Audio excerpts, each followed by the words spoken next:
Hey everybody, welcome. This is the 2020 Holiday Regatta competitor briefing officially.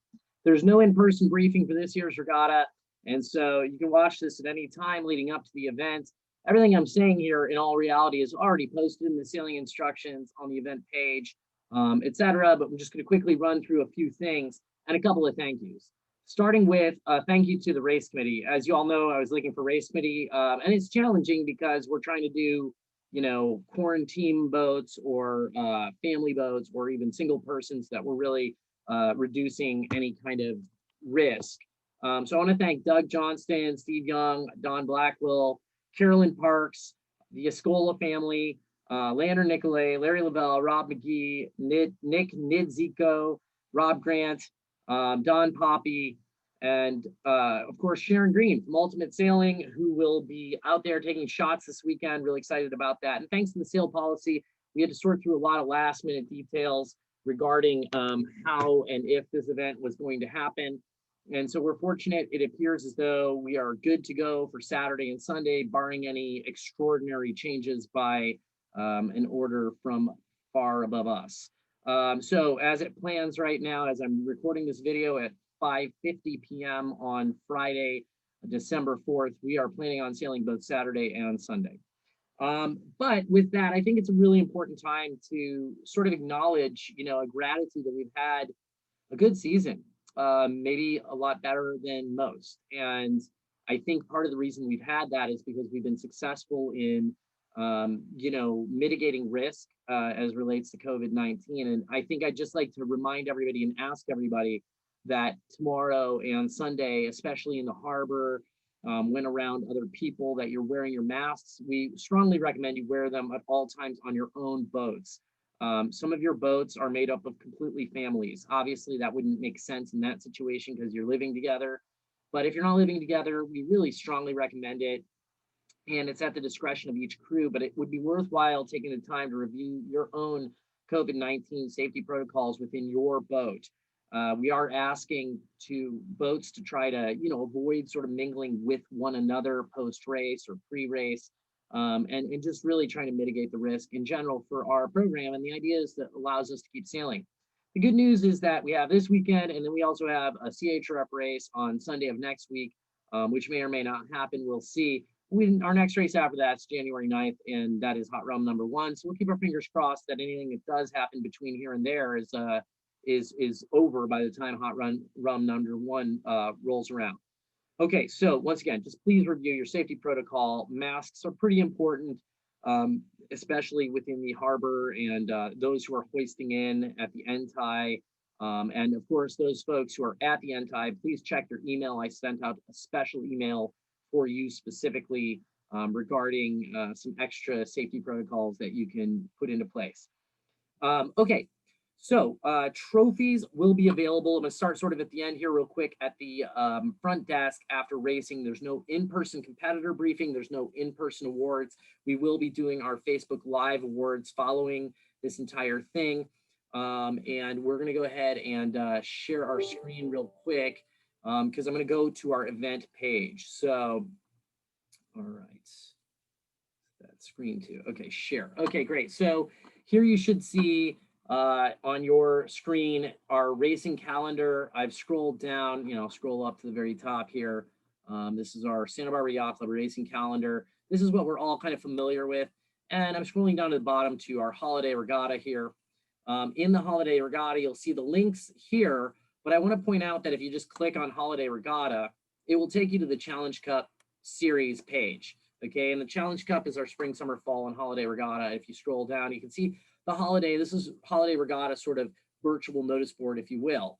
I had mentioned trophies. I want to just point out that winners of each fleet will receive the 2021 Ultimate Sailing Calendar, which also Sharon Green will be signing calendars and puzzles. There's new puzzles for it at just outside the yacht club following racing on both Saturday and Sunday. So if you're interested in picking one of those up for the holidays, she'll be there.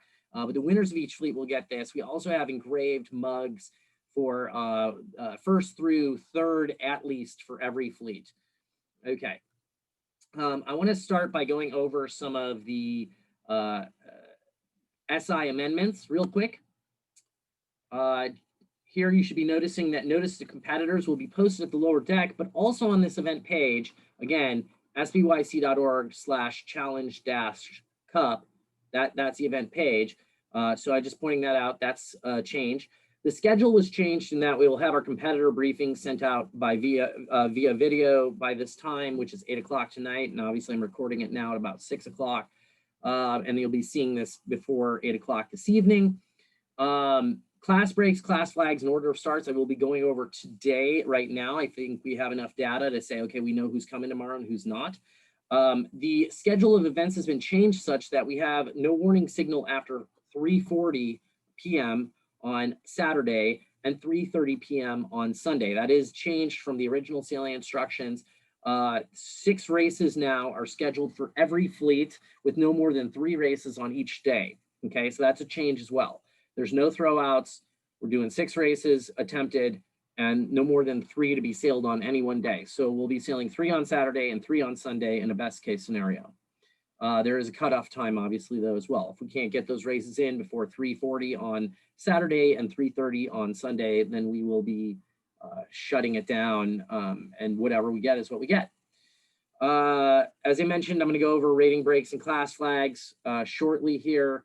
Protest forms are now online, and you can see that they're here linked in this document, but they're also on the Challenge Cup event page. You can see online protest form.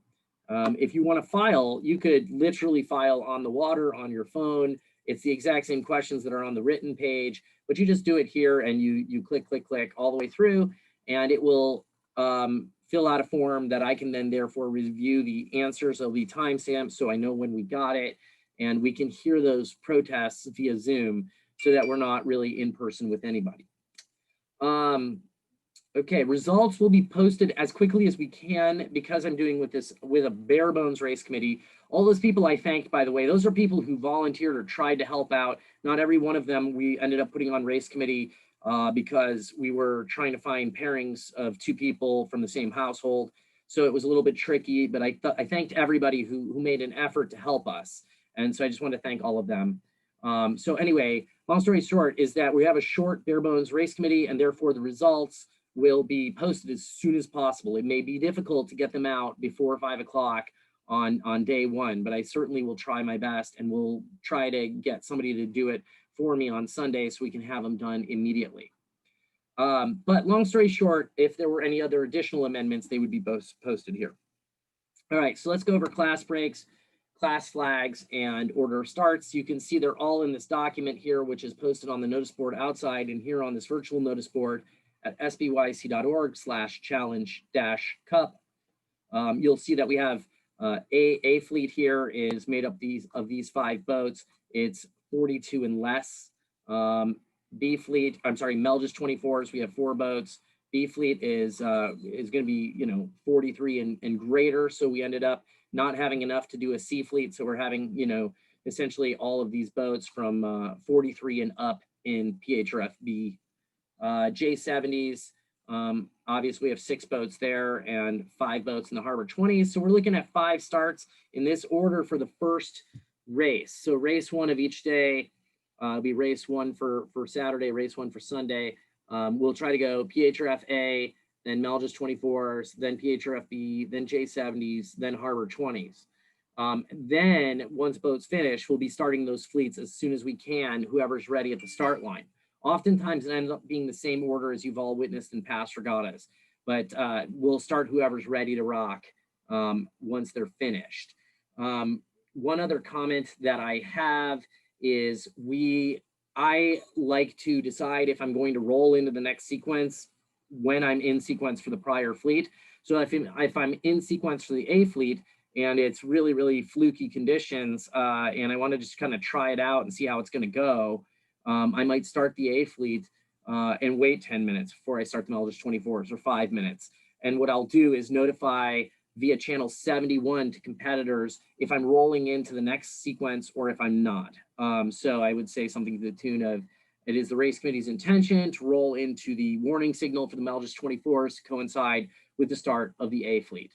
So anyway, once again, numeral pennant 1 for A fleet, numeral pennant 2 for the Maldus 24s, numeral pennant 3 for the B fleet, numeral pennant 4 for the J70s, numeral pennant 6 for the Harbor 20s.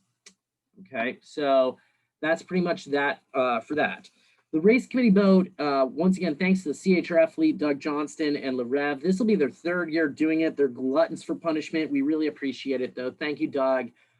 Thank you, Stephanie. Very much appreciated. LaRev will be our race committee. It is I believe like a Hunter 40-something. Might be getting that wrong, but it's a fairly large sailboat. Should be easy to find us with the race committee flag. Our racing area, predictions that I'm seeing right now are calling for a westerly or a southwesterly. So we'll set up as far west as we need to get into breeze. If the breeze is good, we'll set up lower where we're kind of, our weather mark is maybe a little bit more off of the yacht club. So it'll be kind of a game time decision. But unless the breeze comes from the southeast, then at that point we might consider taking a left turn out of the harbor and heading that way. If there's anything huge to tell you about on that, we'll certainly let you know via an email to competitors the morning of the event. But the plan is probably we're going to the west. With that, I don't really have anything else. Thanks again to my race committee. Let's try to be really safe for this event tomorrow and Sunday. Pretty excited that we're going to be able to maybe pull this off, or we are going to be able to pull this off. So yeah, just really excited and thankful. And everybody, happy holidays, Merry Christmas. We'll look forward to seeing you guys all on the water tomorrow. If you have any questions, please email them to racing@sbyc.org. Any question that pertains to the entire fleet of boats or more than a few boats, I will send out via email with the answer to everybody. All right, we'll see you all tomorrow, 12 o'clock first warning. Thank you very much.